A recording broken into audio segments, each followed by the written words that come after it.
मैगाई went to another वे। ये मजूसियों ने दूसरी राह इख्तियार की। ये दोबारा हेरोदिस के पास नहीं गए। मत्ती 2:12 में लिखा, और हेरोदिस के पास फिर ना जाने की हदायत ख्वाब में पाकर दूसरी राह से अपने मुल्क को रवाना हुए। They return to their country by another way. अगर सारा साल मेरा यही रहा है ना, आइए आज रास्ता चेंज कीजिएगा, नए तरीके से उसकी इबादत करना शुरू करें।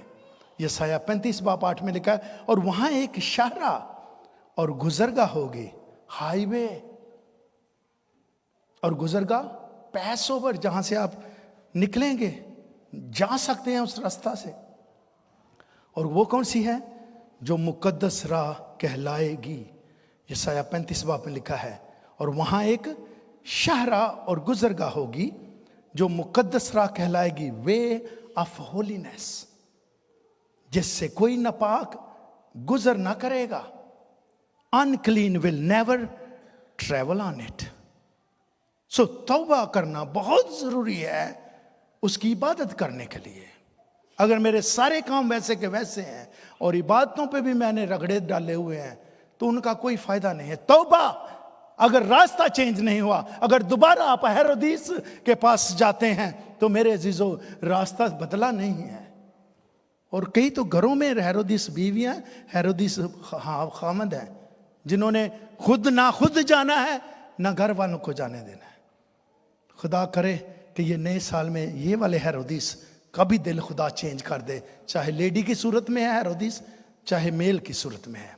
एक शख्स उसकी बंदगी इबादत करना चाहता है, हेरोदिस रोकता है।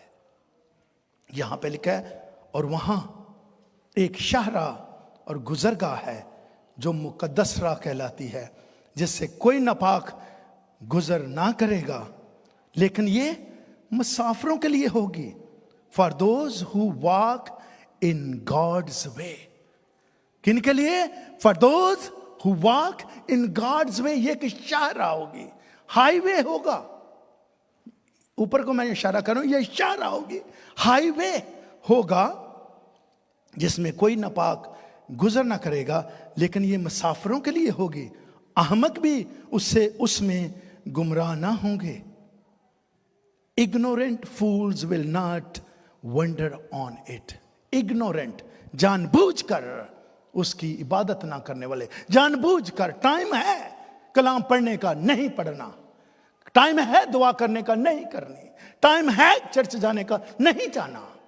लेकिन यहां पे लिखा है ज़बूर 18 में 30 वर्ष में, लेकिन खुदा की राह कामिल है, खुदा का कलाम ताया हुआ है, वो उन सब की सिपर है जो उस पर भरोसा रखते हैं।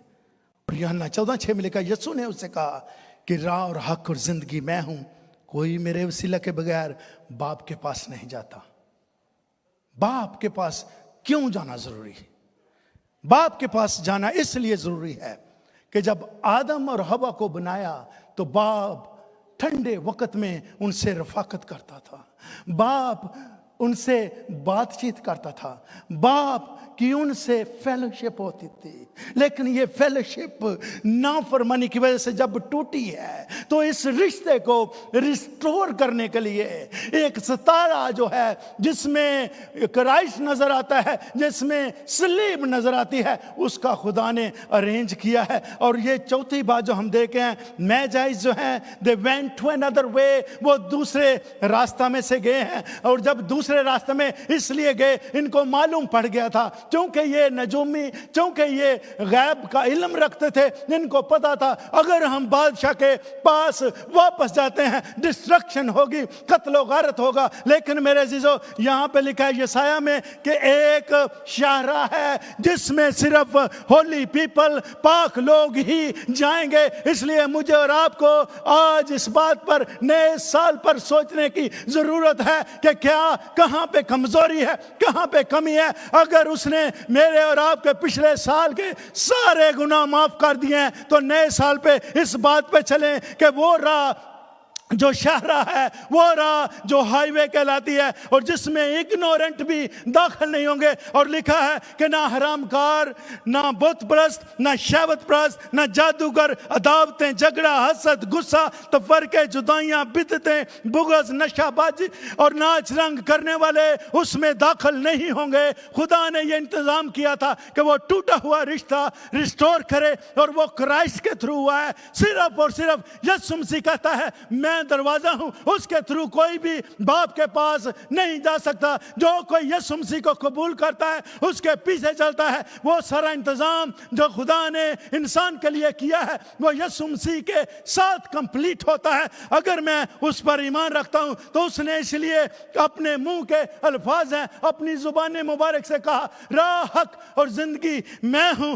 आई am the way, the truth and the life, no one can come to the father except through me. मेरे बगैर कोई बाप के पास नहीं आता। मेरी बहन, मेरे भाई, आज ये मजूसी जो हैं, इनों की तरफ अगर देखते हैं, इनके कामों की तरफ देखते हैं, ये टोटल 4 बातें हैं। अगर इन 4 बातों को आज अपने साथ लेकर जाएं, एक एक पे गौर कीजिएगा, और क्या मैं ये कर रहा हूं या कर रही हूं? अगर कर रहे हैं तो मेरे जीजो आप उनकी मजूसियों की, वाइज मैन की, 3 बादशाहों की लिस्ट में शामिल है। अगर नहीं है तो आज का दिन मुझे और आपको एक बार फिर अलर्ट कर रहा है, ऐ मेरी बेटी, ऐ मेरे बेटे, तौबा करके वापस आ जा। क्योंकि यीशु मसीह जब इस दुनिया में आया है और फिर उसने पैदा नहीं हुआ, यीशु मसीह ने अपना खून बहाकर मेरी और आपकी कीमत अदा कर इस दुनिया से गया है। अगर आज भी हम उसको रिजेक्ट करते हैं, इग्नोर करते हैं, तो बहुत ही बदकिस्मती है। मुझे और आपको चाहिए कि यीशु मसीह जो इस दुनिया में आया, ताकि जिसका अरेंज किया गया था,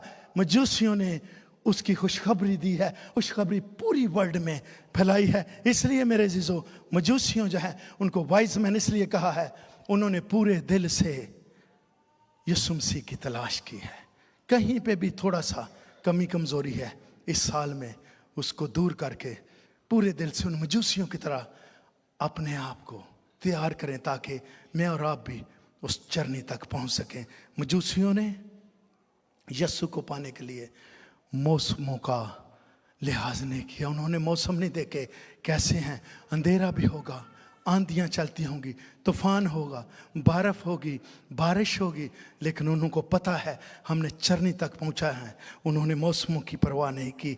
मजूसियों ने अपने बेस्ट हदिये खुदावंद यीशु मसीह के पास लाए हैं। पहले वर्शिप की है, हदिये नजराने खोल कर उसको सजदा किया है, और चौथी बात, मजूसियों ने दूसरी राह ली है। अगर मेरी राह पुरानी है तो आइए आज उस राह को चेंज करके एक नई राह, जो क्रॉस की राह है, जो सलीब की राह है, उसकी तरफ चलें। उस राह पे जब चलेंगे तो आगे हमें यीशु मसीह चरनी में नज़र आएगा, और जब नज़र आएगा तो हम हमेशा हमेशा के लिए पूरी वर्ल्ड में उसकी मुनादी करेंगे। खुदा इस कलाम के वसीला से हम सबको बड़ी बरकत दे।